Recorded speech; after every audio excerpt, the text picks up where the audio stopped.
აბაშაშვილ, ნინო ბურჯანაძე არიან ზემოთ. ჩვენ ახლა ავინაცვლებ ზემოთ. არა, იქ ისინი არიან.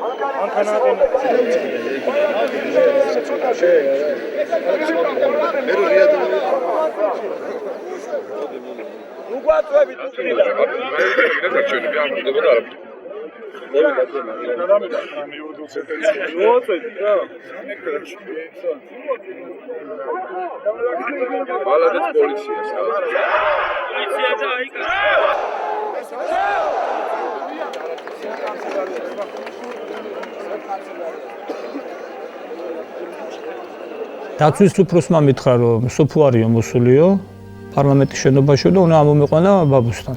ცოტა მოვატყუილა და ისე წავედი რა, დაცვას უთხარი რომ გაფრთხილებულია თქო ბაბუა ჩემი და ჩაუჯექი მანქანაში უკან და ვიქ რომ მივედი უკვე რაღაც მეტყოდა. ძლივს შევედით იმ კანცელარიაში და ხა ჩემი იქიდან გამოყვანა კიდე ცალკე ამბავი იქნებოდა. როგორც იცის ხოლმე ესე იყო, აღტკინებული იყო და სულ მეკითხებოდა რა ხდებაო და მოვთხარი სოფო მეთქი ვერ გეტყვი მეთქი, ავალთ მეთქი და ყველაფერს გეტყვია და. ჩემგან თქმა რაღაცეების არ გამოდიოდა, ავიყვანეთ, შევიდა ბაბუსთან იყო რამდენიმე ხანი და მე გამოვიდა თავისი კამერა ჩართო და აი ამ მთელ პროცესებში რო ჩაერთო, ჩვენ ისე გავაკეთეთ, რომ ასე თქვა დაცვის შიდაწრეში მოვახდინეთ პრეზიდენტთან, იმიტომ რომ ესე გადავწყვიტეთ, იმიტომ რომ იმდენად მოძრაობდა თავის კამერით და არ ერიდებოდა თქვა ეპიცენტრებში შევარდნას. არანაკლებ ბაბუსავით ვაჟკაცურად მოქმედებდა, კამერა არ გამოურთვია. მე სულ მქონდა ეს შინაგანი კონფლიქტი, რომ ვაიმე ვიღაცას ბაბუა ჩემი არ უყვარს და ვაიმე ვიღაცას რაღაცა ისე არ ახსოვს ბაბუა ჩემზე. მე თვითონ მქონდა ეს განცდები, ვის უყვარს და რატო ხდება ეს რევოლუცია, თუ კარგია ამდენი ხალხი რატო დგას ქუჩაში, რომ ის გადადგეს, ხო? და თუ კი რამე შეკითხვა მქონდა მის მიმართ, ყველაფერს გაეცა პასუხი იმ ორ დღეში. ესე იგი მე დავინახე ისეთი დიდი ადამიანი, რომელმაც ჯერ ეს ერთი ყოველ ჩემთვის მნიშვნელოვანი მომენტი იყო, როგორ ეხვეწებოდა რომ თქვა იმისათვის რომ დაშლილიყო მიტინგი, უნდა გაესროლა, უნდა ძალა ეხმა, როგორ ერთი წამიც არ დაუშვია, ხა ეს მე მაქვს დოკუმენტირებული ეს ფაქტები, ხო, ეს უბრალოდ მოგონებებით არ უყვები. ეს ყველაფერი მე გადაღებული მაქვს. ერთი წუთითაც არ დაუშვია რომ შეიძლება ძალა ეხმარა იმისათვის რომ ეს ხალხი ესე იგი დაშლილიყო. ჩემი სუსტი ადგილი მათ იცოდნენ, სხვა შორის ადრე აქვთ ნათქვამი, ადრე, რომ არასდროს შევარდნაძე სისხლის წყურაზე არ წავა. ეს იცოდნენ ჩემი სუსტი ადგილია თუ ძლიერი, მე მგონი ძლიერია მაინც. მე არ ვთვლი იმას, რომ ძალას როცა არ გამოიყენებს, თქვათ, ხელისუფლების შენარჩუნებისათვის, ეს მაინდა-მაინც სუსტი წერტილია. მე ვფიქრობ, ეს პირიქით მისი ძლიერი წერტილი იყო. ძალა უნდა გამოიყენო მხოლოდ უკიდურეს შემთხვევაში, როდესაც ქვეყანას მართლაც, ესე ვთქვათ, გამოუვალი საფრთხე ემუქრება და ეს არ იყო მაშინ და სრულიად გაუმართლებელი იქნებოდა მისი მხრიდან ძალის გამოყენება. თუმცა ისიც ვიცით, რომ იყვნენ ადამიანები მის ირგვლივ, ვინც ამას არათუ ამისკენ მოუწოდებდნენ, არამედ ამას ამზადებდნენ. მე როცა შემოთავაზეს რევოლუციის ღამეს, რომ გამოვსულიყავი და ვთქვათ, მე თქვა ასეთი ფრაზა, რომ ის ვერ მართავს სიტუაციას და ამიტომ ჯარი გადადის რევოლუციის მხარეზე, მე ამას ვარჩიე, ის რაც ვარჩიე. მიუღებელი აღმოჩნდა ერთბაშად ჩემთვის ასეთი შეთავაზება. თვითონ ის ფაქტი, რომ მისთვის ძალაუფლება არ არის მთავარი და ბევრად უფრო მნიშვნელოვანია რაღაცა სხვა ფასეულობები, ჩემთვის იყო ისეთი მნიშვნელოვანი ამის გაგება, დანახვა, აღქმა, რომ იმის შემდეგ ვისაც რაც უნდა შეეძლო ეთქვა ბაბუა ჩემზე და უკვე არანაირი მნიშვნელობა არ ჰქონდა. მე ჩემი ჩამოყალიბებული აზრი მქონდა, რაც მე ჩემი თვალით დავინახე და ვნახე და მისი განცდები. რომ კარგი გასროლა თუ არ გინდათო, მაშინ იქნებო სახანძრო მანქანები მოვიყვანოთო და წყლით დავშალოთ. არა, ბავშვებს შეცივდებათო. ეს ის ბავშვები არიან, რომლებიც სატანა ძირს ყვიროდნენ. Ну, были бы жертвы. Я не могу, понимаете, не потому, что хочу войти в историю каким-то человеком добрым, которые никогда силу не применял, просто они мои ребята, мои дети. Несмотря на то, что меня не любят, выступают против меня, все равно мои дети. Как я мог?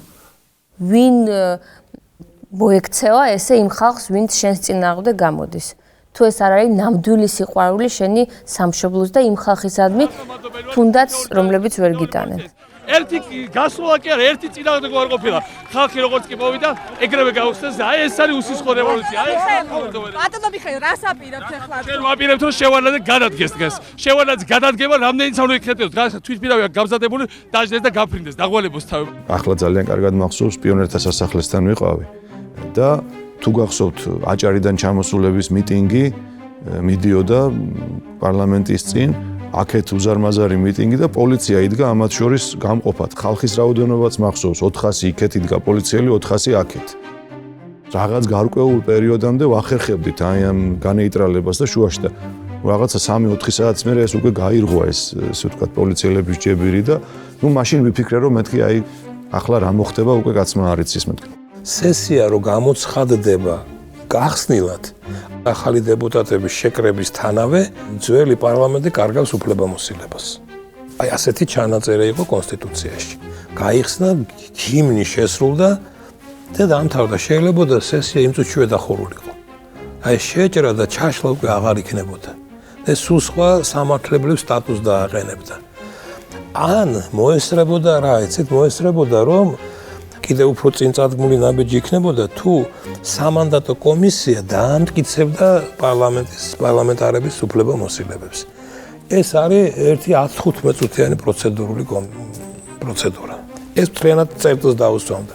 ეს კი არ გაკეთდა. მოხსენება გააკეთა შევარდნაძემ. ეს ჩემი აზრით შეცდომა იყო.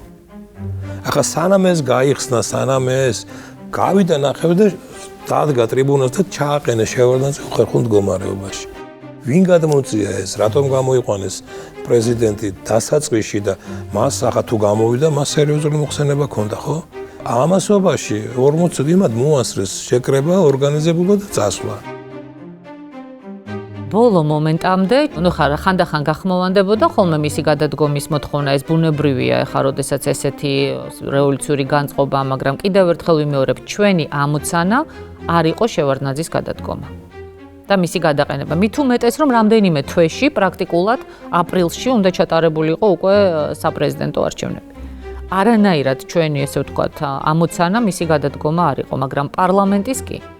მე დღესაც ვთვლი, რომ უკვე სხვა გამოსავალი არ იყო. ისე განვითარდა მოვლენები, ეს იყო ერთადერთი სწორი გზა, რომ ჩვენ პარლამენტში მაშინ შევედით და მოვითხოვეთ პარლამენტის უფლებამოსილების არცნობა. ჩვენი ამოცანა იყო, რომ ეს ხალხი შეგვეჩერებინა ისეთი საშუალებებით, რომელიც არ გამოიწვევდა მათი სიცოცხლის მოსწრებას და ჯანმრთელობის დაზიანებას. რა ხალხი გაუშვა, სად გაუშვა? გამოუში ხალხი, ეს მშვიდობიანი ხალხი. რა მშვიდობიანი? ესა ამ მშვიდობიანი? ესა ამ მშვიდობიანი. რა არის ეს?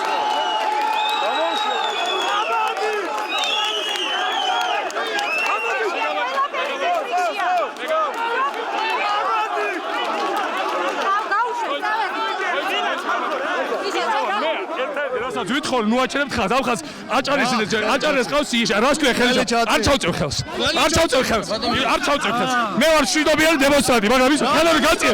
ხელები გაწიე. რა დემონსტრანტი ხარ შენ? გაიწიეთ, გაიგალეთ გოლი. ოცნებობდნენ იმაზეც, რომ იქნებ ვინმე გარდაცვლილიყო ამ შეტაკებებში ან დაპირისპირებაში პოლიციისა და მე მთავარი შიში სიმართლე გითხრათ სწორედ ამისი მქონდა რომ რაიმე პროვოკაცია არ მომხდარიყო და მათივე ხელით არ გარდაცვლილიყო ვინმე რომ მე ეს ყველაფერი არ დაებრალებინათ ხელისუფლებისთვის. ეს იყო ამოცანა სიმართლე თუ გინდათ. შინაგან საქმეთა სამინისტროს სხვა ფუნქციები აქვს.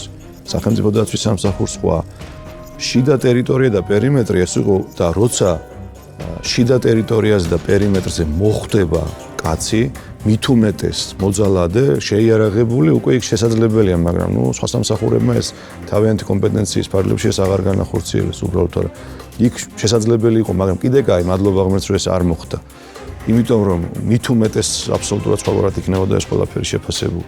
კარებიც კარგად გაუღეს, არავინ წინააღმდეგობა გზაში არ გაუწია და შემოვარდნენ.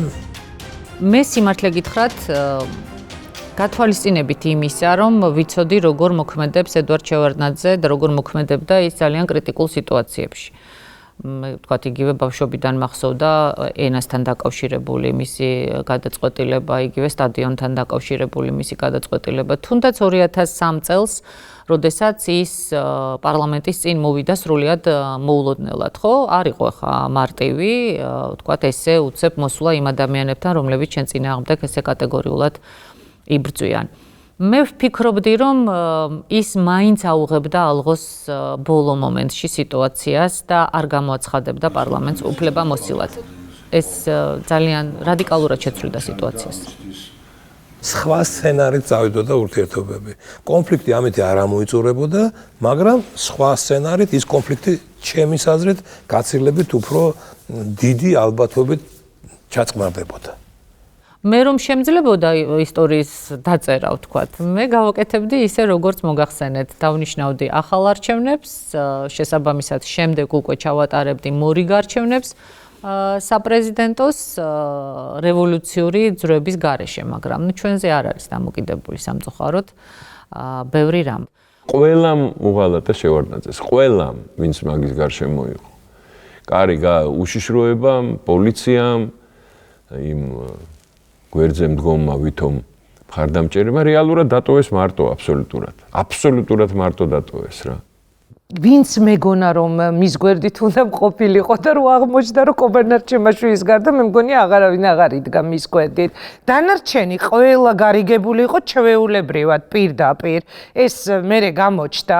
ყველა ვინც მის გარშემო იყო. მარტო ყობას კი არ უნდა ევაშკაცა იქ. ყველას უნდა ევაშკაცა. მაგრამ ყველა გარეული იყო რაღაცეებში. ამ გადატრიალებაში იყო გარეული ყველა რა. ეს არაფერი რევოლუცია, ეს იყო გადატრიალება. მე ქვეყნის ინფორმაციები მაქვს, როგორ იყო კერკიტაძე შეიარაღებული და როგორ უნდა გასროლა მოეწყოთ.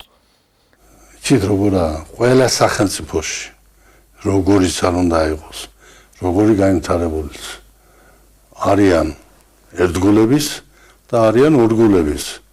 მზად ყოფნი იმისათვის, რომ ეს ხელისუფლება შეიცვლება და თვითონ რაღაც თანამდებობას მიიღებენ ან დარჩებიან თავიანთ თანამდებობაზე. არც საქართველოა გამონაკლისი. აი ეს ერთგულების თემა სხვა ჩვენს მასში ჩამოიშალა რა, ჩემს თვალში პირველი მასში მახსოვს რომ შოკი მივიღე, რომ მეთქი ეს ხალხი სად არის და ეს ხალხი აღმოჩნდა მეორე ბანაკში, ანუ რა, ქართული პოლიტიკისთვის ტრადიციულად დამახასიათებელი რამ მოხდა, უცებ როგორც კი რყევები დაიწყო და უცებ გარიგებები მოხდა, უცებ გადახტომები მოხდა. ზოგმა დაიწყო ეს თამაში, ზოგმა ესე იგი გავიდნენ ამ სხვადასხვა პოლიტიკურ ლიდერებზე, რომ ესე იგი მიიღოთ რაღაც დივიდენდი, პირობითად ერთკვირიანი, ზოგმა ერთთვიანი, ზოგმა სამთვიანი, მაგრამ ესე სხვათა შორის რამდენიმე ადამიანი ახალმა ხელისუფლება ცოტა ხნით დაასაქმა. მე ცოტა ხანი რომ გავიდა, რა თქმა უნდა, მოიშორა თავიდან, იმიტომ რომ ეს ლოგიკაა რევოლუციის, ელემენტარული. სულ სწრაფი არ უნდა იყოს და არ უნდა ფიქრობდა იმას, რომ აი წყალი აიმღრევა და ამ ამღრეულ წყალში მე რაღაცას დავიჭერ, თევზს დავიჭერ, ამ ამღრეულ წყალში მე რაღაც შემხდება. ეს არის სუნდაბლობა, ეს არის ხალხის ღალატი. როდესაც ჩვენ დავინახეთ, რომ უკვე ქორუმი შედგა, ახალი მემარჯვენეები მივიდნენ და უკვე პრეზიდენტი აცხადებს იმას, რომ პარლამენტის უფლებამოსილება უნდა შედგეს, ხა აქ იყო ერთადერთი გამოსავალი, თუ ან ამთავრებ ბრძოლას და უარს ამბობ იმაზე, რასაც აკეთებდი ამ ხნის განმავლობაში, ან თუ მიგაჩნია, რომ რადიკალური ცვლილებები ჭირდებოდა ქვეყანას, მაშინ უნდა მიიღო გადაწყვეტილება, რომ არ დაუშვა პარლამენტის უფლებამოსილების ცნობა. ნუ რა მიიღებს ჩემს ნათქვამს, ნუ თავის მართლებად და მით უფრო მით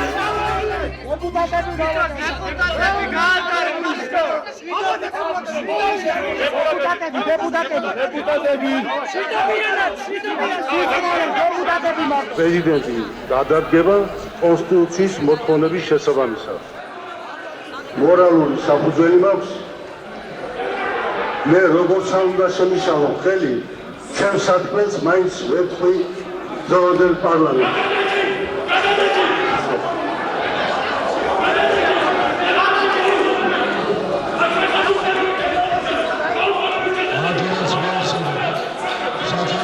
კათოლიკოს პატრიარქს რომელსაც ხარი დაუჭირა ყველა იმ პრობლემის დაგებითად გადაწყვეტის შესაძლებლობას საქართველოს კათოლიკოს პატრიარქ საპარლამენტო ერთის ყველა წარმომადგენლისაგან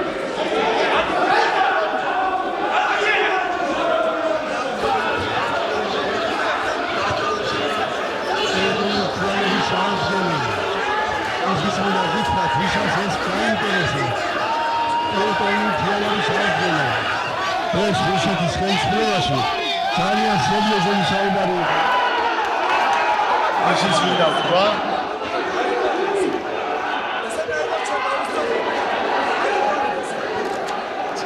მე ძალიან ხილად ვიყავით ეს პარლამენტია ეს არ არის ქუჩა ეს არ არის ქუჩა უკვე ქონდა იმაზე ფიქრი, რომ რაც შეიძლება სწრაფად მოგვხდინა ევაკუაცია პრეზიდენტის. და ველოდებოდ იმ მომენტს, როდის დამთავრდებოდა მისი სიტყვით გამოსვლა. დადგა უკვე ესეთი მომენტი, რომ ქაოსში გადაიზარდა ეს ყველაფერი უკონტროლო გახდა, და იმაში შეწყვიტა საუბარი და რაღაცა მომენტი გაჩუმდა. რაც არის პრეზიდენტის ტრიბუნა, აი ამ ტრიბუნისგან მოდიან. და საკმაოდ ჩქარი ნაბიჯები, ჩქარი სიარული იციან. ხოდა სამწუხაროდ მე არ ვაპირებდი მის დატოვებას, ტრიბუნის დატოვებას. მე ვთქვი, რაც მოხდება. ნუ რა იქნება, თქვა, და ხელჩართული ბრძოლა იქნება, ან მუშტიკრივი იქნება, ან რაღაცა იქნება და ან ხელის გაძრევა მე შემიძლია, თუმცა დიდი მოკრივი არა ვარ. ეხლა მე ჩავალო და მაგას დაველაპარაკებიო. და დაიწყო აი ამ ქაღალდების, რაც მას კეთოდ არის საიდანაც იგი კითხულობდა ამ ქაღალდების შეგროვებას. და იმაში ვხვდი, რომ ეს წარმოუდგენელი რაღაცა იყო, იმიტომ რომ ვერავინ ვერ გათვლიდა აი ამ დროს რა მოხდებოდა. როგორც მე ვფიქრობ, ახლა ჩემი აზრით ფრთხილად, მაგრამ იქ შეუძლებელი იყო ფრთხილად რო ესე მოქცეულიყავი. უკინა შემოვხვიე ხელები, ავწიე, რომ ფეხებითაც ვერ ეხებოდა მიწას. ისე შემოვატრიალე და აი ესე ჰაერში აყვანილი მე ეგ სხვა ბიჭების დამეხმარნენ ჩვენი თანამშრომლები და გავიყვანეთ. და ეს დრო სულ ფიქრობ, სწორეს ვაკეთებ, თუ არ ვაკეთებ სწორეს, რომ აი ამ სიტუაციაში გამყავს პრეზიდენტი. როგორც კი შევედით იმ ოთახში, რომელიც გამზადებული ქონა ასე ვთქვათ უსაფრთხოებისათვის და მოვხურეთ კარები, აი იმ კარებს მე მოხდა სკამები, ბოთლები, არ ვიცი, რას არისროდნენ უკვე. ნუ აი მაშინ მივხვდი, რომ სწორი გადაწყვეტილება მქონდა მიღებული.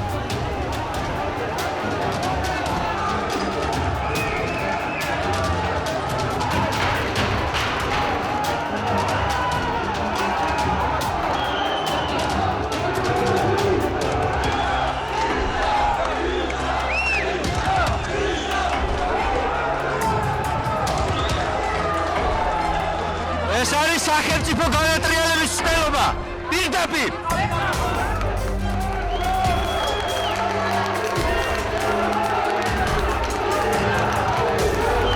პარლამენტის თავმჯდომარე მოვიდეს წაიყვანოს ხტობა. პარლამენტის თავმჯდომარე ნინო წაიყვანოს ხტობას. ნინო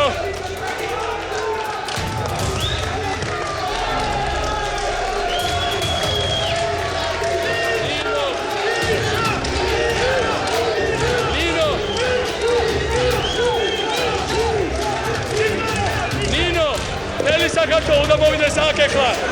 ჩვენ ეს პარლამენტი იყო არალეგიტიმური. ჩვენ ეს ნაწილები გავყარეთ აქედან, მოვა ნინო ბურჯაძე ჩაატარებს ხომას. მეგობრებო, არ მუშაობს. როგორც არ უნდა ეცადონ და რაც არ უნდა დახატონ, აი ბანდერლოგების პორტრეტად დარჩება საქართველოს ისტორიაში, როცა პარლამენტის შენობის მაგიდებზე ბანდერლოგები ვითირბინეს.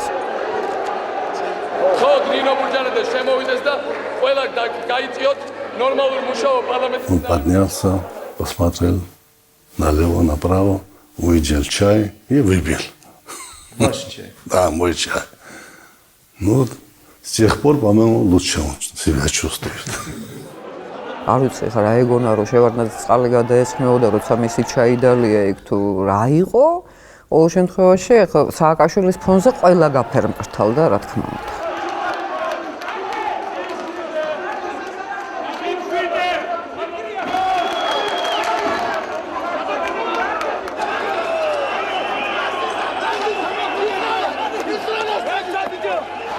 იმ ხელა ღალატი იყო უკვე, რასაც ჩვენ გრძნობდით.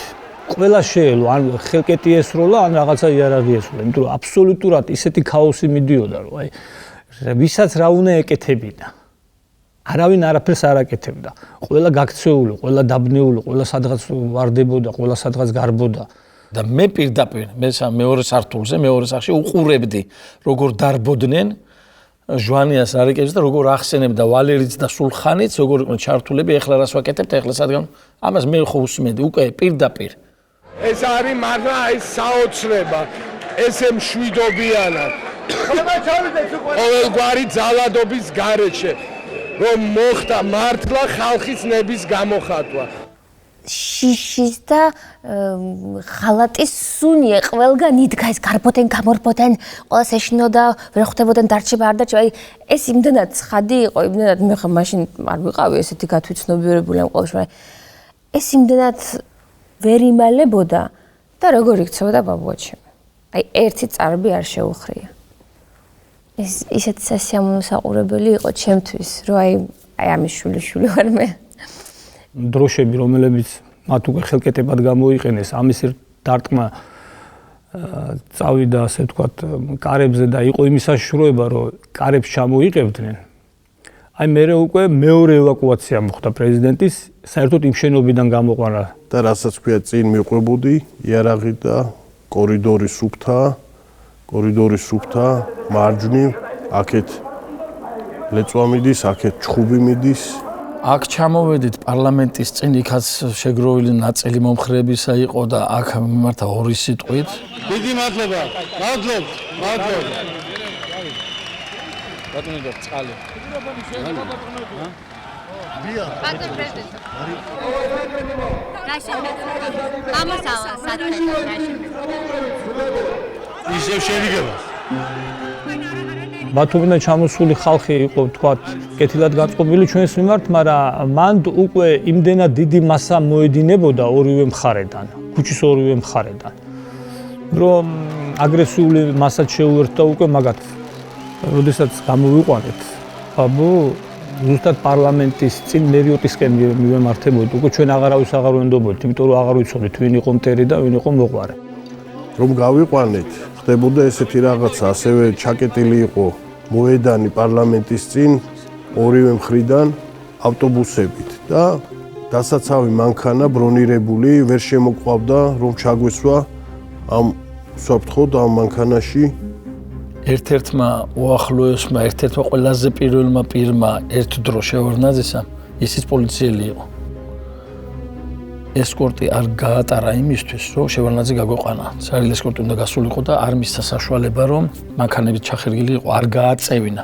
იყოს ომანდო და ჩარჩესო. შემთხვევით აღმოჩნდა ჩვენი ყოფილი დაცვის წევრი, ესეთი ლევანი შაშიაშვილი, რომელიც მაშინ იყო ახმეტის პოლიციის უფროსი. მას ყავდა ჩამოყვანილი დაახლოებით 15, ასე ვთქვათ, ფიზიკურად ძლიერი ბიჭები და ის ავტობუსი, რომელიც ობავდა ამ მანქანას და ვერ შემოყვავდა, აი ამ ლევანი შაშიაშვილმა და მისმა თანამშრომლებმა ხელით გადადგეს, რის შემდეგაც უკუსვლით შემოვიყვანეთ მანქანა. აი ეს მშვიდობიანი, ასე ვთქვათ, მომიტიგეები კრაზის და კამაზის სისტემის დიდი თვითმცლელები ყავდათ მოყენებული პარლამენტის შენობის წინ და აი დიდ ლოდებს ისროდნენ და მანქანების დაამტვრიეს, ხების ბევრი ადამიანის დააზიანეს და სასწაულებრივად გადავრჩით ჩვენ და გამოვედით აი ასეთ ვითარებაში.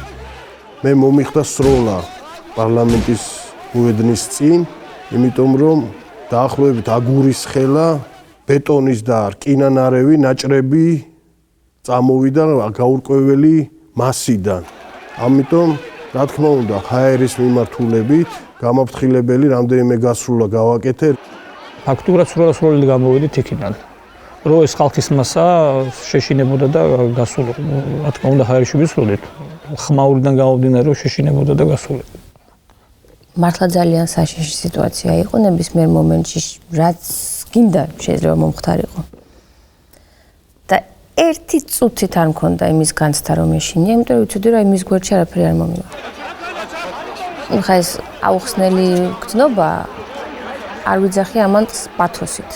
ეს უბრალოდ იმ მომენტში კონტრაპუნქცია იმდენად უცნაური იყო, იმიტომ რომ ყველაფერი ილეწებოდა, ყველა ღრიალებდა, გარშემო გარბოდნენ, გამორბოდნენ, ვიღაცა ისროდა, ქსვავდნენ მანქანებში, ხალხი მოვიდა მერე ის ჭიშკართან, ანუ მართლა საშიში სიტუაცია იყო და აი ამის ფონზე ერთი წუთით არ მქონდა იმის განცდა, რომ მე მეშინია. ეს დღე იყო ძალიან მძიმე სხვათა შორის ყველასთვის და მათ შორის შემთვისაც და ისე მოხდა რომ აი მორონტრიალში ამ რაღაც საშინელებაში რაც პარლამენტის შენობაში ხდებოდა როგორ აღმოჩნდი რომ რაღაცა დაცვის თანამშრომელმა ჩამოვლო ხელი გამომათრია იქიდან გამომიყვანა და ნუ მე და კახა იმნაძე ჩაქვსეს დაცვის ბიჭებმა ერთ-ერთ ნივაში კი არ ჩაქვსეს შეგვტენეს რასაც ქვია და ესეც წამოვედით პრეზიდენტთან ერთად კრწანის რეზიდენციისკენ ჩვენც და ესე მივდივართ და ბიჭები ესე ქუჩიდან ყვირიან ეძახიან ხალხს რომ გაგვატარეთ რაღაც საშინელი მდგომარეობა იყო და როგორც იქნა გამოვიარეთ ეს გრძელი გზა და ამოვედით კრწანში და პრეზიდენტის მანქანა პირდაპირ შევიდა ჭიშკარში და ჩვენ ნივა გასცა ამას და სადაც მოჩორებით გაგვიჩერა და როგორც ეგ გადმოვედით მანქანიდან და მე და კახა მოვრბივართ დაცვა და მარტო ჩვენ რაღაცნაირი შიშის გრძნობა მოგვყვებოდა აი ისეთი რაღაცა გამოვიარეთ ისეთი რამ დაგვატყდა თავს და აი ამ რამდენიმე წუთის შემდეგ გამოვყავით თავი ახლა კრწანში და აი შევქანდით ამ ჭიშკარში ჩვენც და აი ესეთი გავბივართ და უცბად რაღაცა გაგაჩერებს კიბე იყო ჩასასვლელი სახლში და იმ კიბის თავზე დგას ბატონი ედუარდი პიჯაკით ცივი დღე იყო ნოემბრის ცივი დღე იყო საკმაოდ და პალტო არ ეცვა იმიტომ რომ იქ ამბავში პალტო იქ დარჩა და აი ამ ცივი ნოემბრის დღეს დგას მარტო რომ შევიდით მე და კახა და ესე შევქანდით და უცბად გავშეშდით აი ამ სანახაობაზე არავინ არ არის იქა და მარტო დგას ამ კიბის თავში და აქ ჭიშკრისკენ იყურება და ჩვენ რაღაც დავიბენით და მახსოვს ესე შევანელეთ ნაბიჯი და ხმას ვერ ვიღებთ აი ძალიან მძიმე ემოციური ხა ხმა მიკანკალებს გრძნობ ამას რომ ყვები და დგას ეს რაც და გადათეთრებულია საშინelt ფერმრთალია იმიტომ რომ გაფითრებულია ხვდებით რა გადაიტანა როგორ გამოიყვანეს პარლამენტის შენობიდან პრეზიდენტი რა მოხდა იქ და აი რამდენიმე წუთის შემდეგ ის დგას აქ მარტო თითქოს საკუთარ თავთან და ქვასავითით აი ძეგლივით იდგა და აი მაშინაც მქონდა საშინელი განცდა რომ ეს სიმარტოვე ალბათ შენ ბრალია ეს რომ აქამდე მიიყვანეს აქ გავათამამეთ ზედმეტი უფლებები მიეცით ყველაფერი ვაპატიეთ იცოდეთ რომ ძალიან საშიში მოვლენა არის ამის გაუბრალოება დაუშვებელია და უნდა გამიგოთ რომ იძულებული ვარ ვალდებული ვარ შემოიღოს საგანგებო მდგომარეობა მადლობა აი გოგოები მადლობა და ბიჭები გოგოები უფრო კარგი 22-ში საღამოს უკვე მე როცა დავბრუნდი კრწანისის რეზიდენციაში, მაშინ გარკვეული ჯგუფის მიერ იქნა შემოთავაზებული საგანგებო სიტუაციის შემოღება. და ის ღამე მთელი ღამე ვიმუშავეთ ამაზე. პრაქტიკულად და დილის 8 საათზე მე გადავედი კიდევ კრწანისის რეზიდენციაში. დავიწყეთ საუბარი, მე უთხარი რომ აი ყველაფერი გამზადებულია საგანგებო მდგომარეობასთან დაკავშირებით, ყველა ნორმატიული მასალა მომზადებულია და მითხრა შენი აზრითო ჩვენ რომ ახლა გავათავისუფლოთ კანცელარია და პარლამენტის შენობაო რა გვექნება შედეგები ესე იგი ყველაფერი მზად იყო იმისათვის რომ სისხლი დაღვრილიყო მე ხომ თავარსარდალი ვარ ჯარი მოგემორჩილება ტექნიკა, ყველაფერი და გამოაცხადა საგანგებო მდგომარეობა აი ცნობილი ამბების შემდეგ. მე გზაში რომ მოდიოდი ფიქრობდი, კი მაგრამ რა მოხდება? ანაკეთ დაიღუპებიან, ანიკეთ დაიღუპებიან. რა განსხვავებაა ჩემთვის, როგორც პრეზიდენტისთვის? ჩემი ხალხი დაიღუპება თუ ჩემი მოწინააღმდეგე? სულ ყველა ქართველია.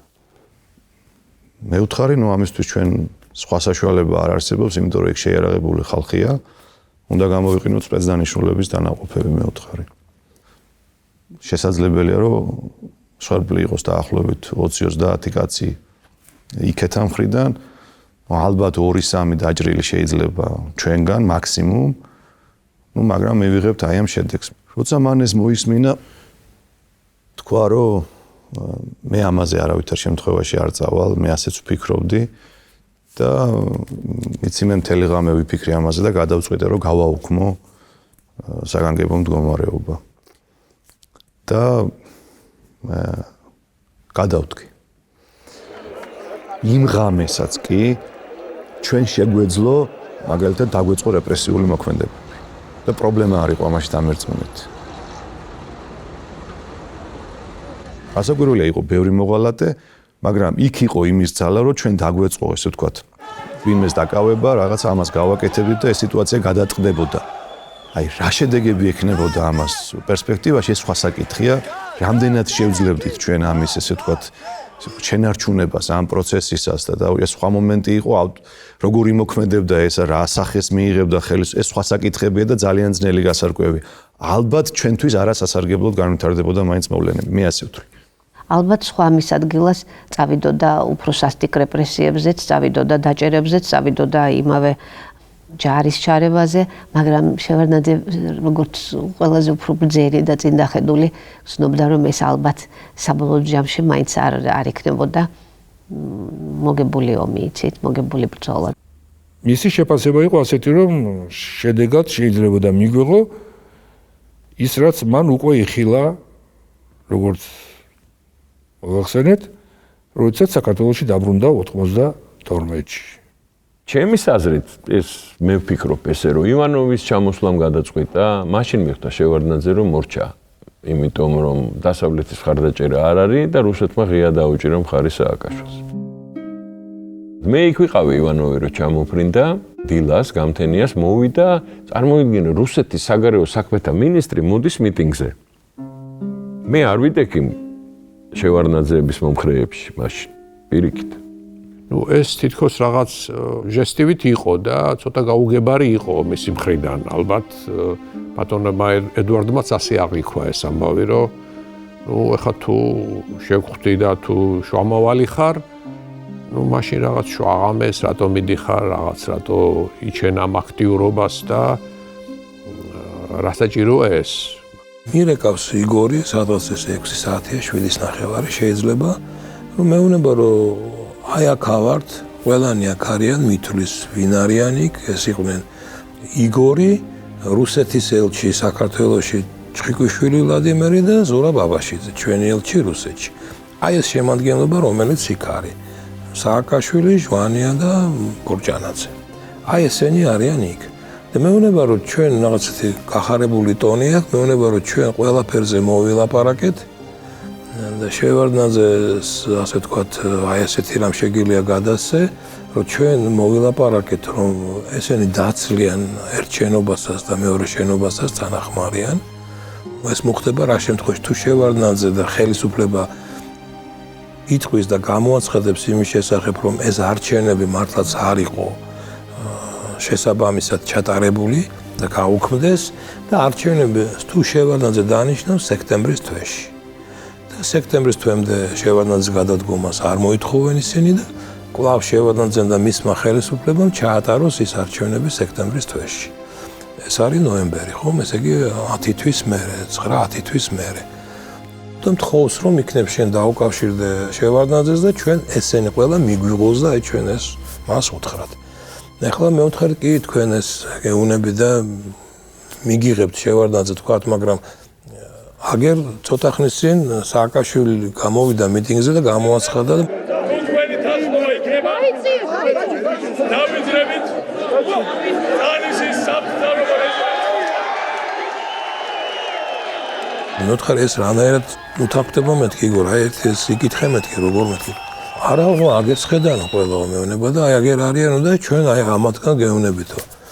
მე ვთქვი რომ კი მანდარიან, მაგრამ აი ეს იყო ტელევიზორში და ერთი კარგად კითხე მეთქი იგორს მეუბნებით.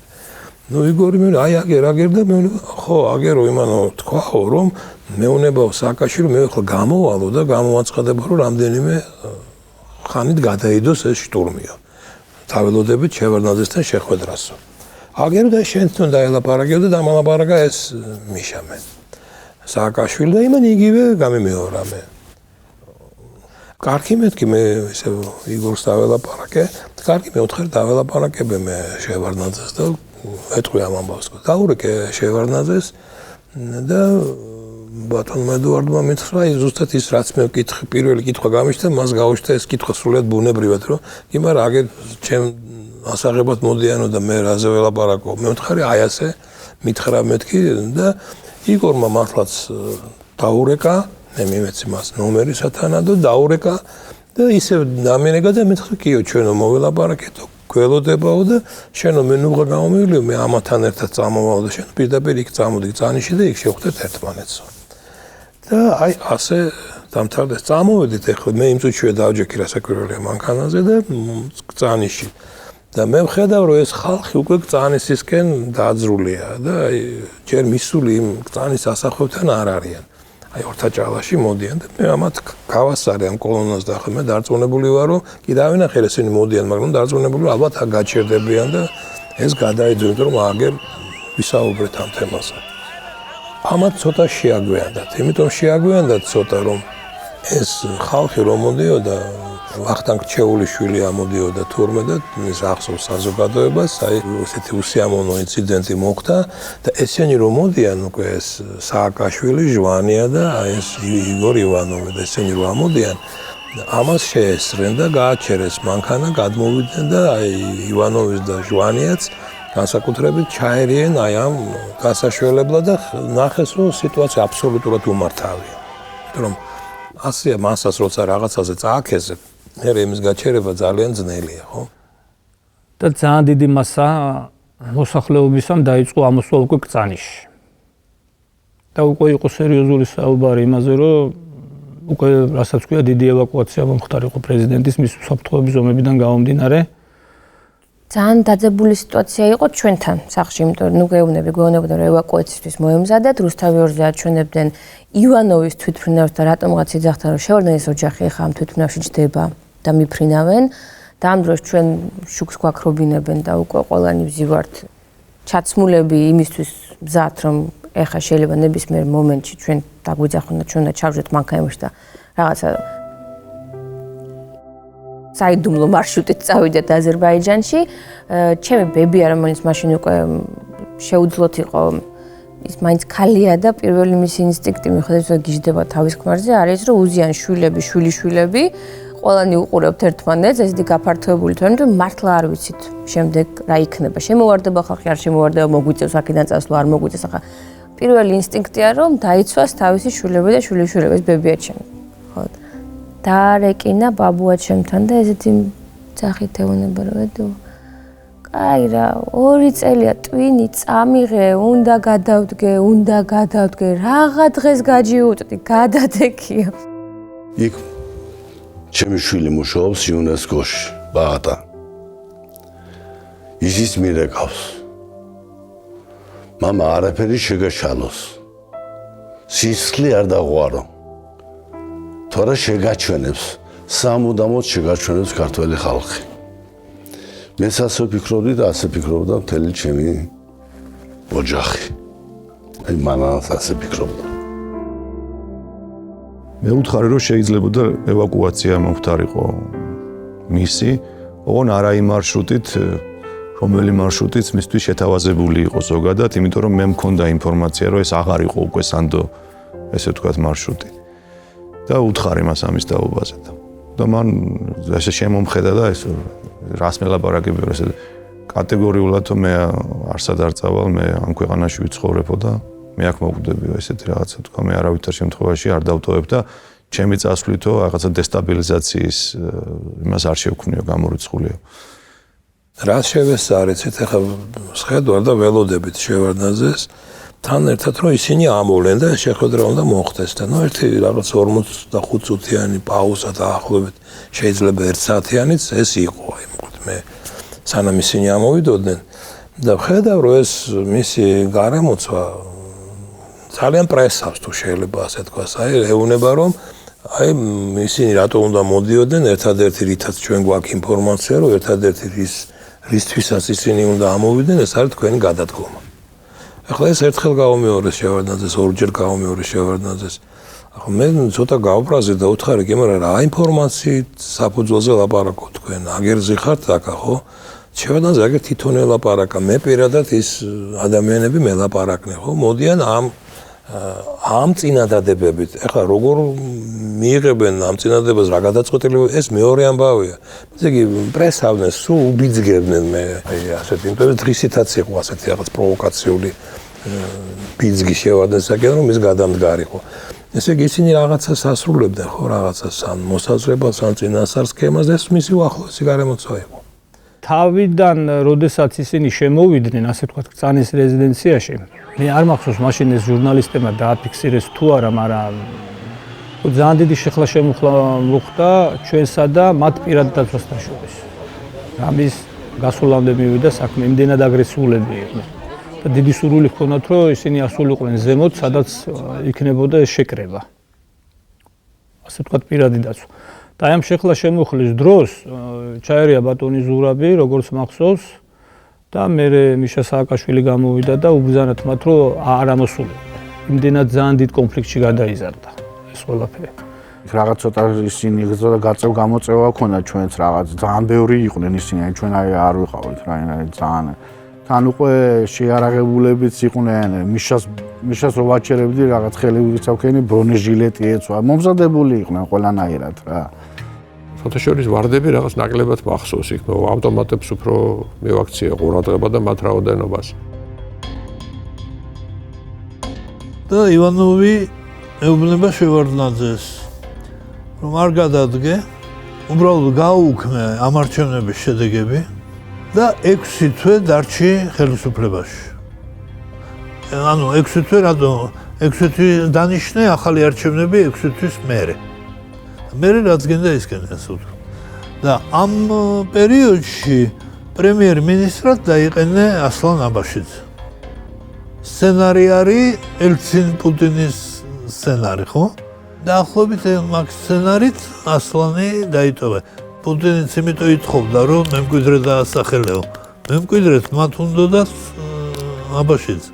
ივანოვმა როცა წავიდა აქედან, რა თქმა უნდა, თავის უფროს იქ მოახსენა, რომ ყველაფერი შეთანხმებულია და ესენი მოდიან საპარლამენტო ხელისუფლებაში, მოდი ასე ვთქვათ, შევარდნაძე რჩება თავის პერიოდში და ესენი აგრძელებენ ერთობლივად ამბოში. დაახლოებით ამ модельზე იყო ლაპარაკი. Сана Батумში ჩავიდა, შევარდნაძე მანამდე მიიღო გადაწყვეტილება გადადგომის თაობაზე და я сразу сказал, они между прочим немножко были смущены, так стеснялись и так далее. Я говорю, ребята, чего вы мучаетесь? Вы же хотите моей отставки, а я вчера ночью принял решение. Вы немножко опоздали. Потом стоял вопрос, кому первым выйти на прессу. Пресса на первом этаже. Я им предложил. Я вижу, они бледные. Нет, пожалуйста, вы старше чуть-чуть. А на первой встрече Миша побежал сразу, что первое слово сказать пресса. Я спустился в прессу. Чем ხალხისათვის არადროს მიღალატია და ეხლაც ვაცხადებ, რომ ალბათ ჯობია პრეზიდენტი გადადგეს, ყველაფერი ეს დამთავრდეს მშვიდობიანად და სისხლი არ დაიყოლოს, ხერხი არ იყოს. მე ვიცი რომ შოკში იყვნენ იმ გადაწყვეტილებით, როდესაც შევარდნაძემ უთხრა რომ ის გადადგა. ვინ იქნება ბატონებო პრეზიდენტის შემსრულებელი?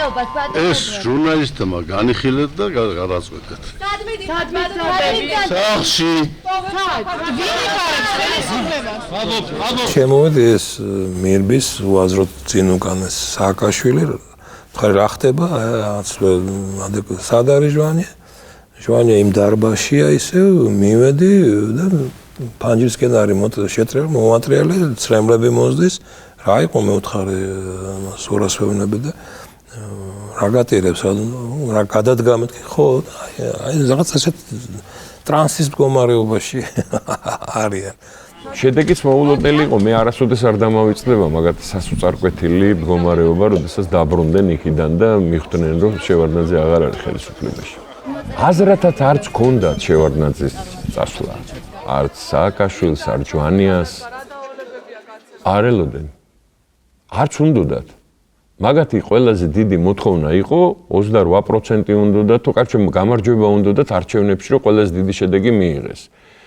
მოლაპარაკებები მიყავდა ირაკლი ოქროაშვილს და აქეთა მხრიდან იყო ავთანდილ ჯორბენაძე, ესენი უცბად მე დარწმუნებული ვარ უცბად დარჩნენ თავის თავთანაც მარტო ამისაც შეეშინდათ უმართავი სიტუაციის შეიძლება ცუდ რამეს ვამბობ მაგრამ ერთმანეთსაც შეეშინდათ არ ვიცი რისი შეეშინდათ მაგრამ აი ეს ტრანსი სწორედ ამით იყო გამოწვეული პრეზიდენტი შევარდნაძე მიიღო ძალიან ღირსეული გადაწყვეტილება ქვეყანაში სტაბილურობის შენარჩუნებიდან გამომდინარე გადადგომაზე პრეზიდენტი უნდა დარჩეს ქვეყანაში ჩვენ უნდა გქონდეს ჩვენი ღირსების განცდა ქვეყნის ღირსების საკითხია რომ საქართველოს ყოფილ პრეზიდენტს დაედგომებოდეს თავის ქვეყანაში გქონდეს სრულად გარანტირებული უსაფრთხოება გქონდეს სრულად გარანტირებული საყოფაცხოვრო პირობები მისი ოჯახი იყოს დაცული ეს არის ჩვენი უმნიშვნელოვანესი ამოცანა მე მიმაჩნია რომ პრეზიდენტმა გადადგა ძალიან ვაჟკაცური ნაბიჯი მან თავიდან აიცილა სისხლისღვრა ქვეყანაში მან გადადგა ისეთი ნაბიჯი რომელიც შედიოდა როგორც ქვეყნის ასევე საერთოდ თითოეული ქართული ოჯახის ინტერესებში და მე ვფიქრობ ისტორია ამას დააფასებს ღირსეულად. ჩვენ არ ვიყავით მზად ხელისუფლების სრულყოფილად ხელში ასაღებად. ჩვენ ვიყავით მზად იმისათვის რომ ჩვენ პარლამენტი გვემართა და ბუნებრივია პარლამენტი იქნებოდა ძალიან სერიოზული ზეგავლენის მქონე როგორც აღმასრულებელ ხელისუფლებაზე, ასევე თუნდაც პრეზიდენტის გადაწყვეტილებებზე გარკვეულწილად, როცა ძლიერი იქნებოდა პარლამენტი, მაგრამ ჩვენ ნამდვილად გვესმოდა, რომ ბოლომდე არ ვიყავით ჩვენ მზად იმისათვის, რომ საპრეზიდენტო ინსტიტუტიც ხელში ვქონოდა, საპარლამენტოც და ასე შემდეგ. ერთი სამუდამო პრეზიდენტები არ არიან. გარდა ერთი-ორი ქვეყნის არის. არა, გვარს არ ვახსენებ, არა, არც ქვეყანას. ხო და ეს ერთი და მეორე მე მართლა დემოკრატი გავხდი დემოკრატიის სულისკვეთების და შესანიშნავად ვიცი რომ ერთი კაცი არ შეიძლება მუდმივად იყოს პრეზიდენტი რა თქმა უნდა ჯობდა არჩევნების გზის მომხდარება ყველაფერი ეს იქნებოდა უფრო დემოკრატიული ზოგიერთმა იჩქარა და როცა მამა გადადგა ეს იყო ძალიან დიდი შვება ჩვენთვის მოვიდა შემოვიდა მამა და ამცი ყველა დიდი სიხარულით და ესე ტაშის დაკვირთ მივესალმეთ ძალიან მძიმე წუთები იყო იცი რა იყო რაღაცა სტრესი გამოუშვა სულ ყველა ბაბუაჩემაც იმ მომენტში რომ მოვიდა ისეთი სახე ქონდა რა დაღლილი ცოტა დაწყნარებულია თან რაღაცა ისეთი რა გულდაწყვეტილი ალბათ ხო რა ვიცი ვერ გეტყვი ზუსტად რაღაცა უცნაური სახე ქონდა ისეთი რაღაც უჩვეულო ჩემთვის ესეთი სახე მისი ადრე არ მქონდა ნანახი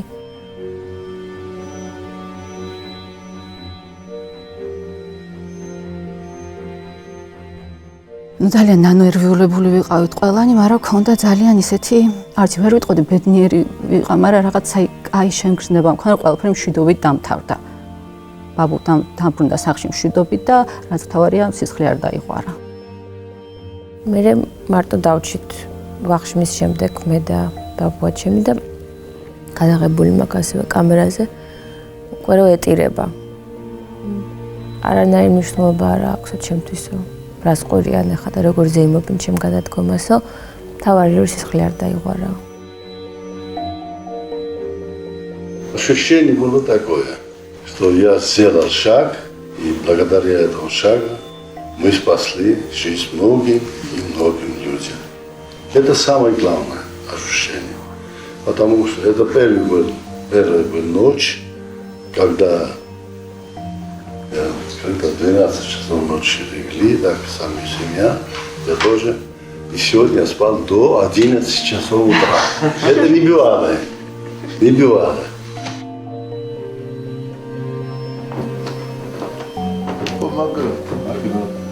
24 ნოემბერს გადადგომის მეორე დღესვე უწმინდესი ესტუმრა ბატონ ედვარდს. ესტუმრა და ეს ურთიერთობა საბედნიეროდ გრძელდებოდა ბატონ ედვარდის სიცოცხლის მანძილზე. სასწაულებს საკეთებ გოგონებია, ეს გადაწყვეტილება რომ ჯობდა დილით მეთქვა.აშოვის აი ნანული მეშროლოდა და პარაფექა. დროზე გააკეთე, გადადექი, მაგრამ იქო მთელი გარემოცვა იყო ჩემი. ჯორბენაზე შემოხდება და ისე მოხდება და ეს ყველაფერი შეიძლება მოხდეს, მაგრამ აი ეს ნიჭიერი ხალხია და ნელა მოსაუბრებენ ალბათ.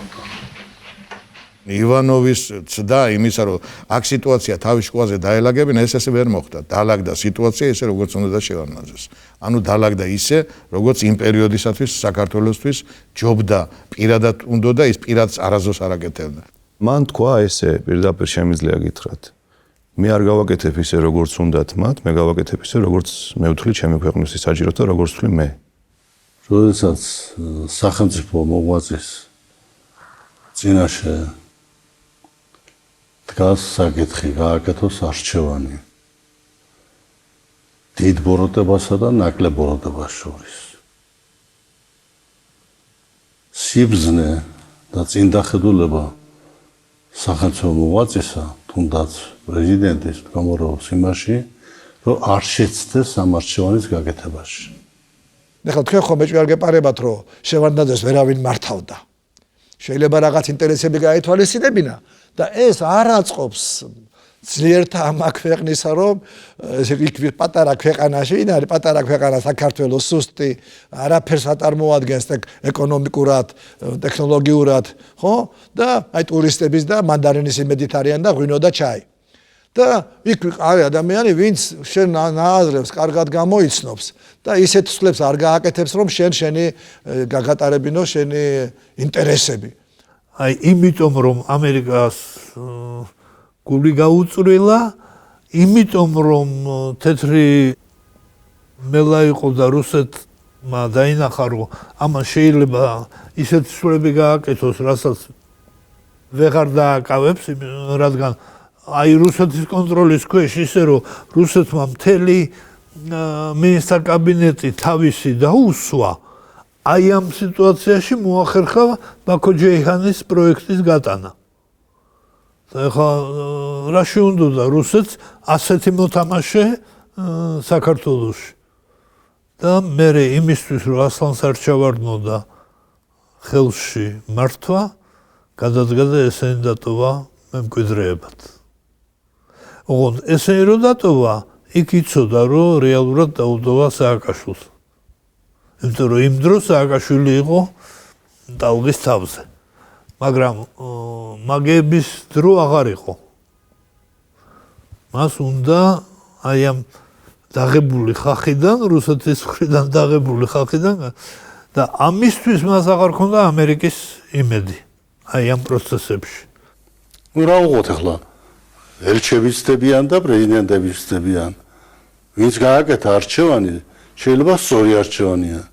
ამ ხალხზე ვინც დღეს ხელისუფლებაშია. შეიძლება არასწორი არჩევანია. ამას დრო გვიჩვენებს. მოგვიანებით უკვე სახლში გაკეთდნენ რომ წამოვიდა და აი ახ ბოლო ხანებში გაკეთებული სიცოცხლის ბოლო პერიოდში ინტერვიუში ის ამბობს რომ ვარდების რევოლუცია მოხდა ორი მხარის შეთანხმებით, რუსეთის და ამერიკის. ღალატს ქონდა სულ ადგილი. საკვანძო თანამდებობა არ მინდა მე ხალ თემს გავწო, საკვანძო თანამდებობის პირებიდან, რომლებაც პრაქტიკულად არ თუ არაფერი არ გააკეთეს, შეიძლება ხელის კი შეუწყეს ამ პროცესს, მაგრამ შევარდნაძემ არ იაქტიურა და ეხლა რომ ვუყურებ, შეიძლება აი რაღაც მომენტში საწყენიც იყო, მაგრამ მე როცა სულ ამბობ და სულ ვავრო, ეს იყო სწორი. ეს უნდა რა გინდ ტრაგიკული არ უნდა ყოფილიყო საქართველოს თავის შედეგი. ჩემთვის ახლა როგორ არ იყო ტრაგიკული ციბოლობის ციხეში აღმოჩნდი, მაგრამ ვამბობ რომ ეს უნდა მომხდარიყო და სწორი იყო, რომ ეს შევარდნაძე ამას ხელი არ შეუშალა.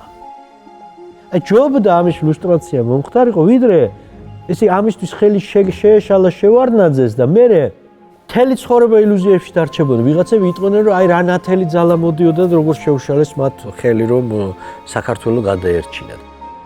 ამგვარად ის რა, მას შეეძლო გამოიყვანა ჯარი. ხო სწორია, არ გააკეთა. სისხლი არ დაღვარა. და ესე ნორმალურად ნარად წავიდა. სუდი მოვიდა თუ კარგი მოვიდა. იმ წუთშიც იყო რაღაც ზოგი კარგი, ეს თლათ ეგრე არ არის, ხო? მოვიდა ძალა და მისცა მათ ხელისუფლება, ხო? უსისხლოდ ჩააბარა ყველაფერი, ჩააბარა ფაქტიურად ქვეყანა. გამზადებული ქვეყანა, რომელსაც ჭირდებოდა კოსმეტიკური, ასე ვთქვათ, რაღაცეები. დანარჩენი ყველაფერი გაკეთებული იყო. ძირითადი საფუძველი ჩაყრილი იყო.